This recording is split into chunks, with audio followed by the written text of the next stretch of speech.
Hi, everybody. I'm John Self, and welcome to Career Live.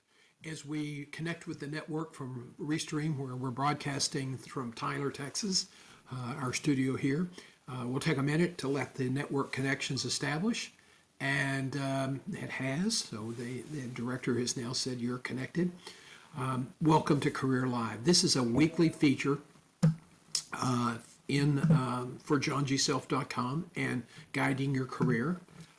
To help people with their careers. So we want to welcome you and we want to focus on your career and career management and answer any of your job search questions. Many of you have never experienced a recession with widespread layoffs. Some people say, no, we went through the pandemic, but that really wasn't a widespread recession, economic recession in terms of loss of jobs across the board. That really affected service industries, restaurants, and things like that. There were some adjustments, but it was not as widespread as a deeper economic recession, the kind we saw in 2009 following the real estate mortgage fiasco. So, we want to be able to give you some guidance. Now, the news this morning from the Labor Department is that jobless claims have increased, which means that more people are losing their jobs and they're filing for unemployment. Now, the number of jobs that are vacant, which has provided a huge cushion in the economy and has allowed many people to make multiple job changes in the 18 months, always earning more money, that number is decreasing. So we want to help you get prepared in case we do slip into a recession, and all the indicators are showing we're moving in that direction. So as I said, as we go live today, the jobs report shows that the number of open positions are declining, and that's significant. It shouldn't be surprising, but for a lot of people it is. And that always occurs, and when you have a recession on the precipice of a recession, you start seeing a decline in open positions. When Facebook dumped 10,000 people on the curb, the first thing they did was eliminate the 5,000 unfilled positions. So the 1 million positions, that'll disappear overnight. And this always occurs as a precursor to the start of a recession and the beginning of widespread layoffs. I think the Great Resignation, which fueled an excess of jobs over applicants by about 1 million, that made job hopping financially lucrative, as I said a minute ago. And people didn't pay a penalty. Traditionally, job hopping was frowned upon. If you were a job hopper, you found it harder and harder to get the better jobs because employers didn't want to take a chance with you. So today, if you've benefited by making several moves in a short period of time, earning more money, please don't assume that that's the norm. It is not. Please don't assume that you're going to be able to find another job as easily as you have in the past. That won't happen. So don't depend on that surplus to rescue you, because that surplus will disappear at lightning speed. So as we reported last week, HR leaders are advising you not to wait for the dominoes to begin to falling, tilting over to begin to ramp up your pre-job search preparation. And some people say, I'm good. I've been in this company a long time and I don't really have to worry. It'll just be the younger employees. Well, if you go back and look at what happened at Google and Amazon and some of the other people, you saw people who had been with the company 15 to 20 years who were laid off. When you start thinking it can happen to you, that's usually when it happens to you and at the worst possible time. Again, don't make the mistake of thinking that it's going to be really easy. If you get laid off, that it'll be real easy to find another job, because with widespread economic slowdown, everybody's going to be laying off. Everybody's going to be freezing hiring. And so what you want to do is get prepared. Now, in the old days, what was getting prepared? Well, you just updated your resume. You got a resume writer to do it. You could whip that out pretty quick. And then you started getting into the market and started applying for jobs. Well, now it's different. Getting prepared today means you have to get prepared for an automated AI-dominated market. It will be very competitive, and so you have to be thoroughly prepared. You can't just show up and answer questions. It won't work.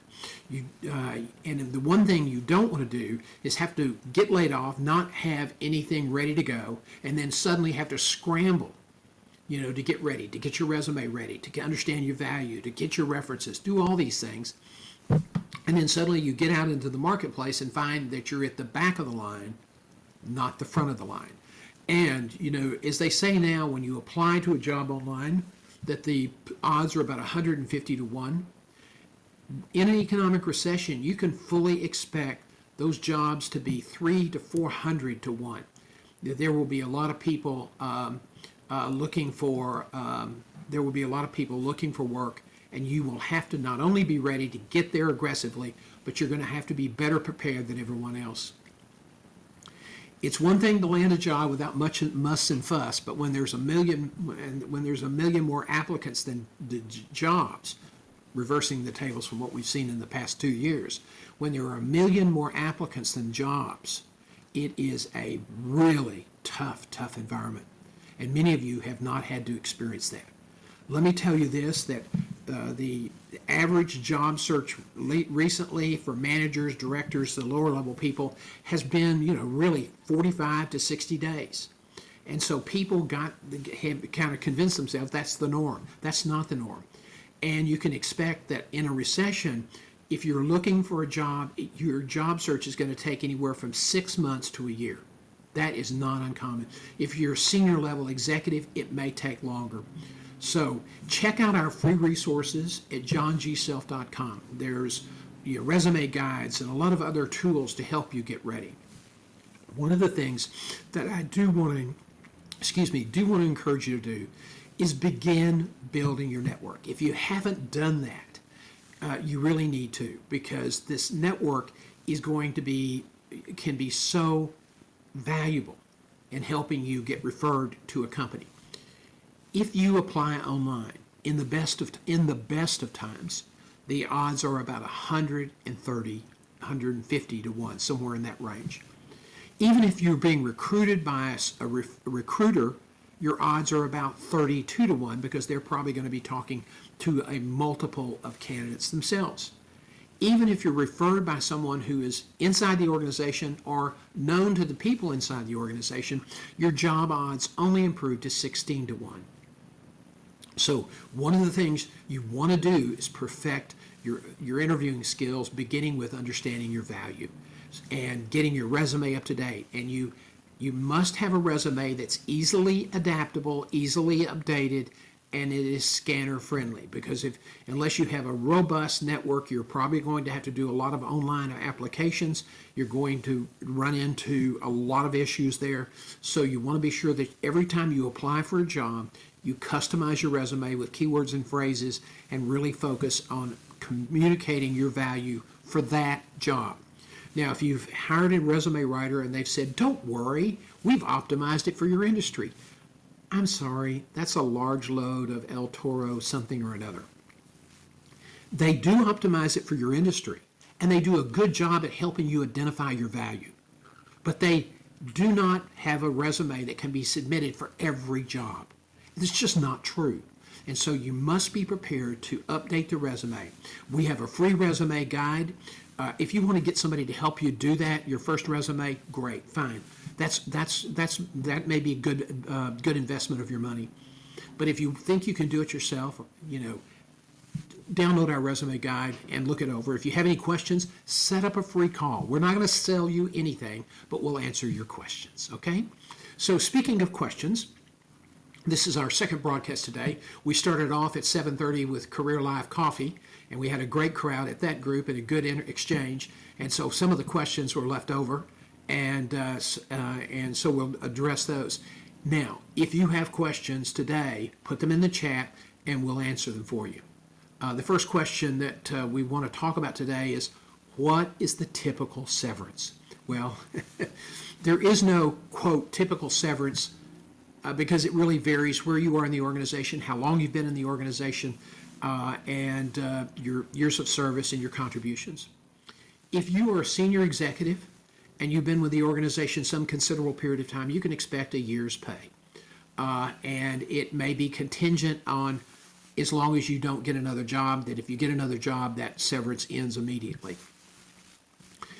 That severance for executive level sometimes will include, they'll pay for your health benefits during your transition period.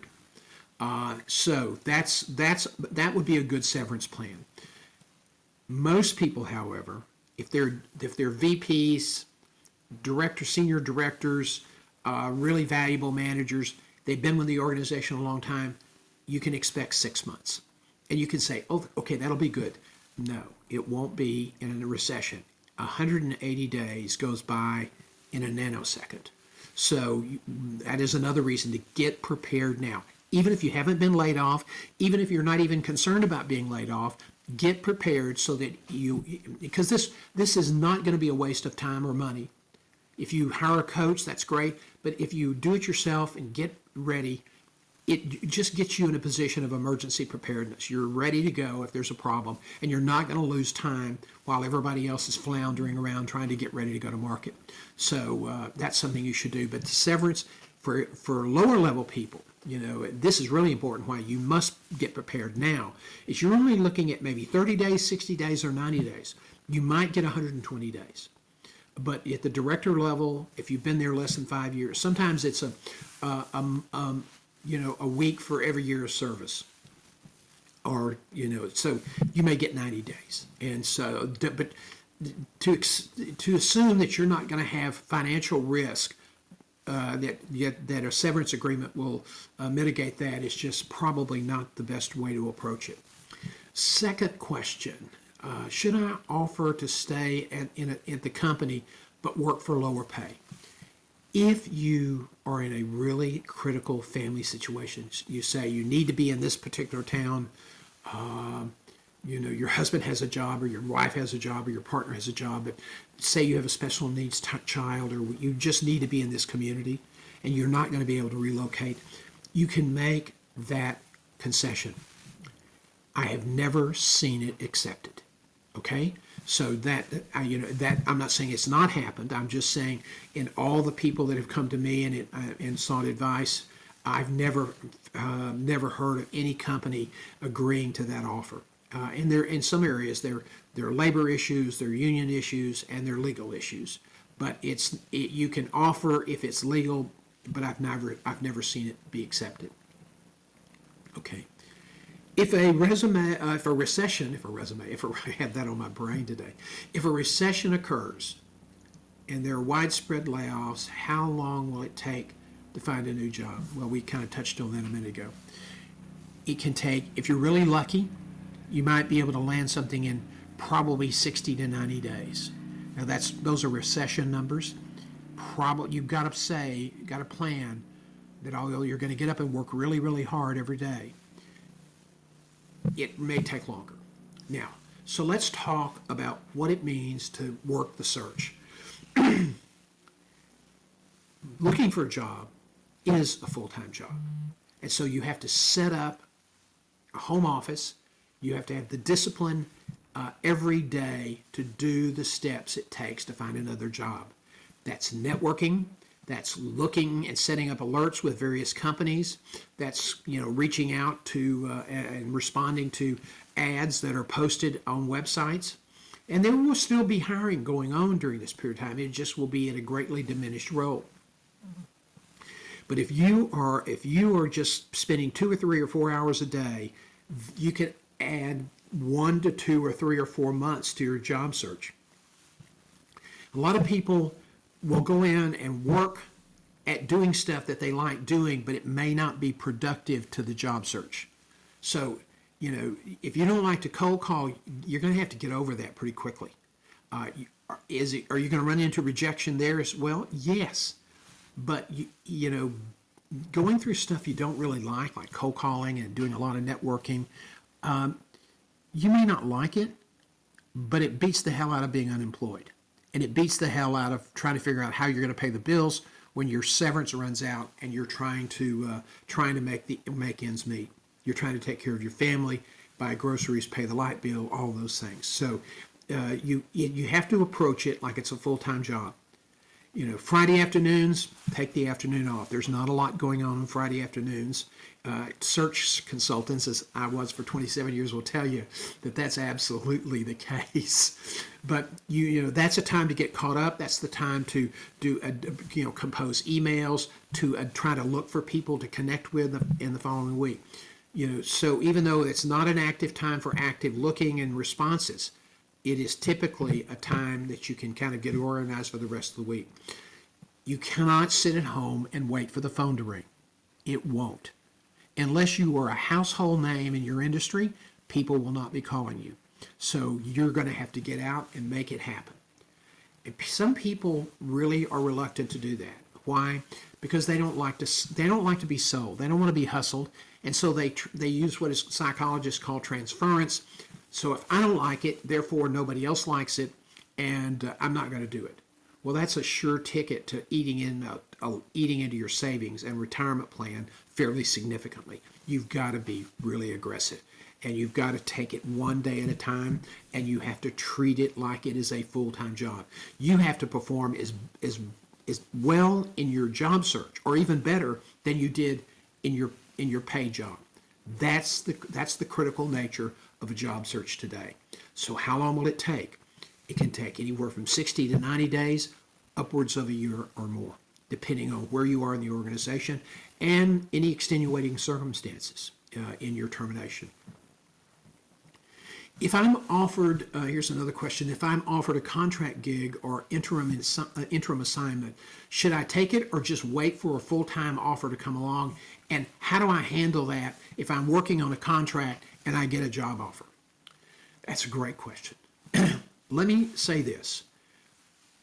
Some money coming in is better than no money coming in.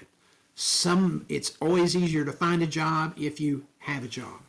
So if you're in an industry where there is a history of using interim personnel and you would like to pursue that, or if you would like to do some consulting.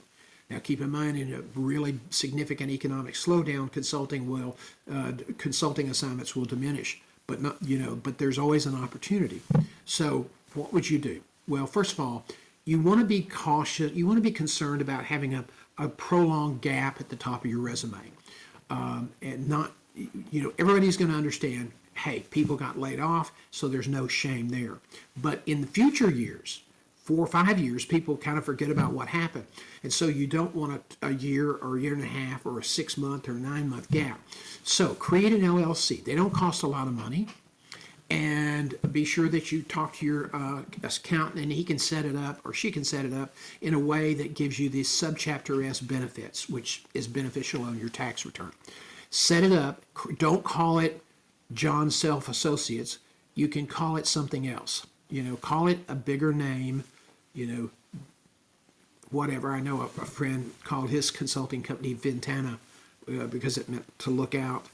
But he created an LLC, and so he put himself as the principal or founder and principal. And basically, he treated that as a job, and he described it as a job. He did not use specific client information, but he talked about each one of his assignments, and in the dot points, in the resume piece, he talked in general terms, but he did communicate the value he created as a consultant. If you are doing an interim assignment, that is very legitimate work. It can be very, very beneficial work. And now the important part, you can take on an interim assignment, and that sometimes, many times, turns into a permanent opportunity. Now, the one thing I will tell you about that is if you get an interim assignment and you think, gosh, this is a great company, I'd love to work here, just make that known very subtly. Might tell the HR person or whoever you're reporting to, but don't make a big deal out of it. Don't campaign to be the permanent replacement. It's to your advantage if they ask you, okay? If you get, it looks like you're campaigning for this job, they may want to renew the contract but decide you're not the person to renew it with. So be politically sensitive, be self-aware. And if you do a great job, sometimes they do offer that job to the interim. So I would not sit back. If you can find interim work or consulting work, I would take those assignments. And you can always, everybody that's ever hired an interim executive knows that if they get a permanent job that pays substantially more than they're making there, they're going to leave. And quite frankly, I don't know anybody that's ever been sued for leaving early on a contract. But, at this point, when it comes to that measure, yes, you have your integrity. Yes, you don't want to leave them in a lurch. But at the end of the day, if they're not going to offer you a permanent position, or it's a position you wouldn't take, and now you have one in the hand, the bird in the hand is worth more than the bird in the bush. So you just take it, because you have a responsibility to your partner, your spouse, to your kids. So but that's my thinking on that subject. Sort of a roundabout answer. I apologize. How should I explain being laid off to a prospective employer? Hey, there is no shame in being laid off based on economic circumstances. There are some companies that have had to lay off in a substantial number because management made bad decisions during the height of the pandemic. Some people hired like they thought it was never going to change, that the pandemic would never end, that we would always continue to buy all of our stuff remote, and that we needed distribution centers and all that stuff. And of course, as soon as we had a chance to go back into the stores, to go back to the restaurants, we began to do that. And so all the people who made plans, employment plans, hiring plans based on those false assumptions were forced to lay off a large number of people. Companies like Apple have not had to, because they stayed within themselves. But getting to your question, there's no shame in being laid off in an economic downturn. Just say, what happened. I worked for a company that was this big, and we had this. List some situations, and explain. They reduced the force by X number of people. I was selected to be one of those people, or I was included in that layoff. Now, obviously, the smart move is to do your job and constantly make yourself indispensable. Make it where it's very difficult for them to lay you off. And if you're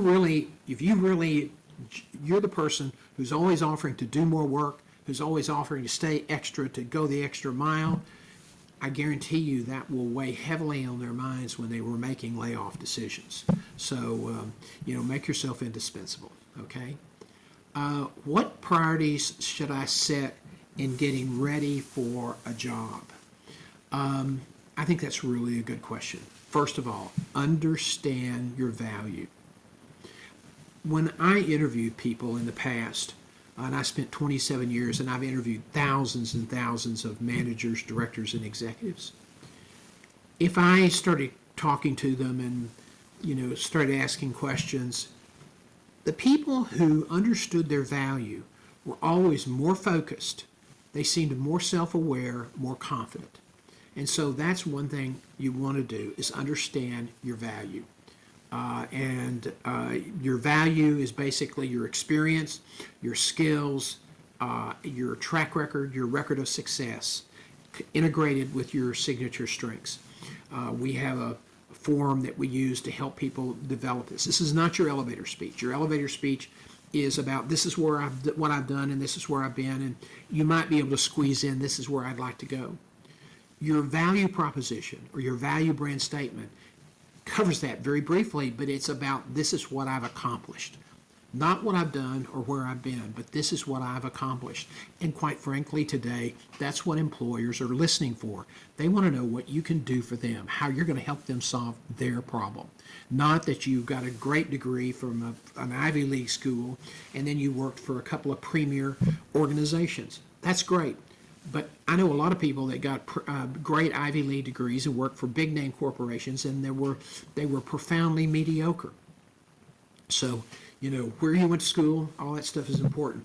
The value you can create, the value you can deliver, is really an important thing, and that's what you should be selling. Should I hire a resume writer to develop a winning resume? Yeah, but don't spend a lot of money, because you don't pay for design. Okay, don't pay for beautiful graphics, because the computers now, most every big corporation is using applicant tracking systems. Those are computer scanners using algorithms that are job specific, and they're grading resumes. And if your resume has too much formatting, if you used a resume template where you were filling in text fields, it's probably going to get kicked out.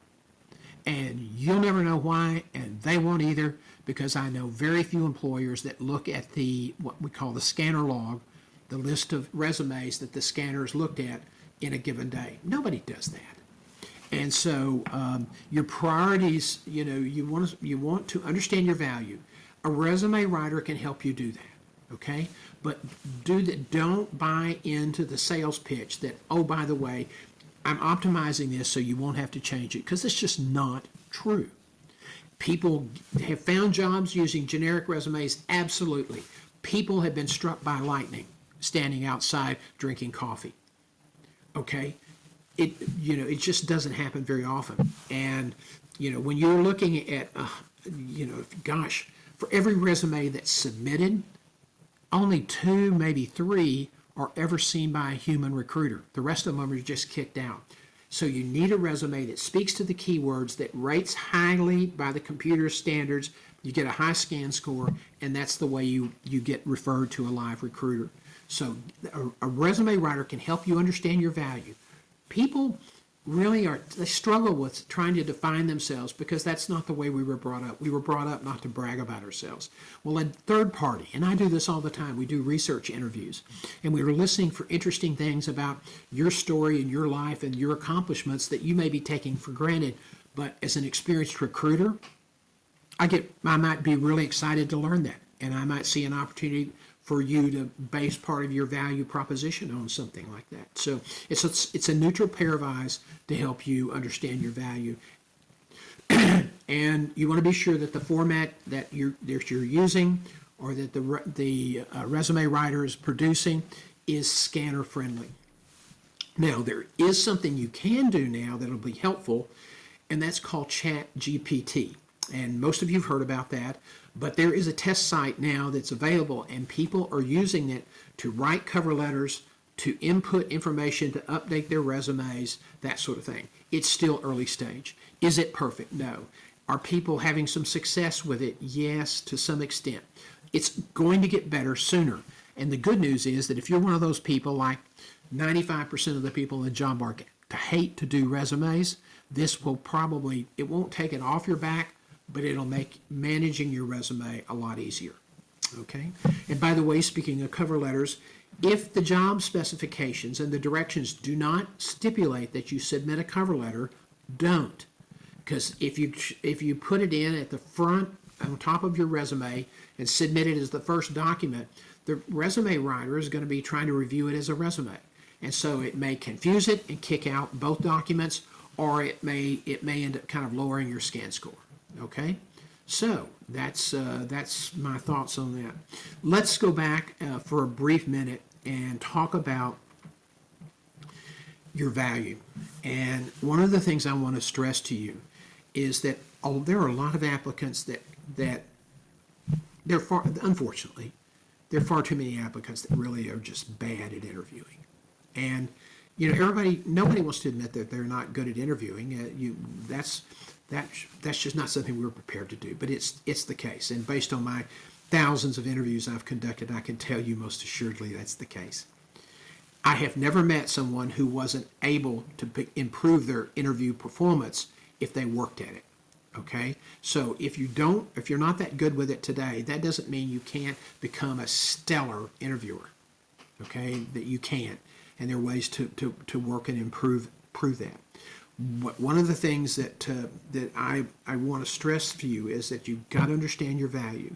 And when you understand your value, that allows you to then organize your resume more effectively. Your resume is your first interview. Your resume has to sell you, just like you would sell yourself in a regular interview. Now, some people, they don't like to sell themselves. They don't like to brag.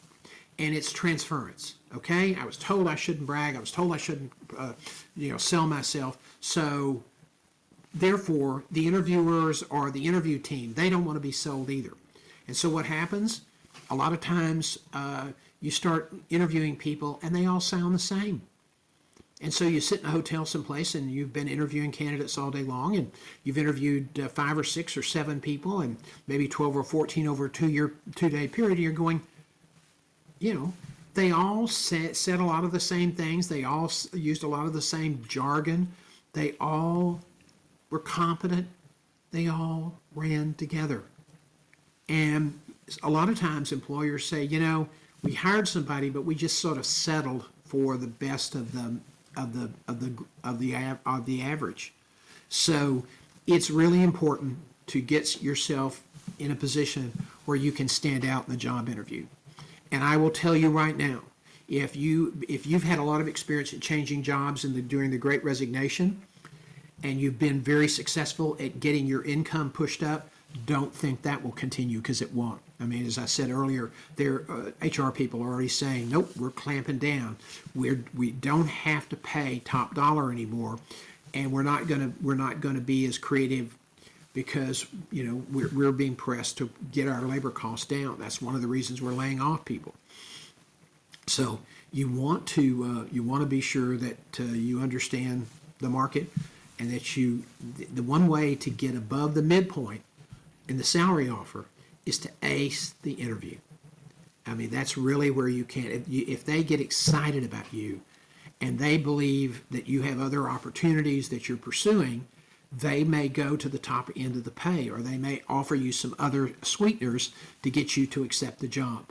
But there's not as much negotiation today as there was when there was a million more jobs than there were job seekers, and employers were desperate. So the advantage is now back with the employers. So you need to manage yourself accordingly. Well, we're running out of time today. I hope that this has been helpful. This broadcast will remain up on my YouTube channel. We want to continue trying to promote the YouTube channel. I'm a big believer, and that's where we post all of our daily videos. So if you know of somebody that could benefit from career advice and would like to ask questions, this doesn't cost anybody anything, and I'm happy to answer your questions. So refer them to us at Guiding Your Career. This broadcast will occur again live next Thursday at noon. And this particular broadcast will be recorded and will be available on our Guiding Your Career site. So thank you so much for joining us today. Listen, refer people. We want to build up a crowd here, a community, because when you have more people, you're able to have a better flow of information. I'm just sort of a moderator. But so we want to invite people to hang out here at noon on Thursdays. And if you have questions about interviews or resumes or whatever, you can email me at john@johnGself.com, or go to the bottom of the page and there's a button that says Talk to John. It's fairly self-explanatory. And click that button and schedule a time. You're not going to get a sales pitch. You'll get information and an honest assessment.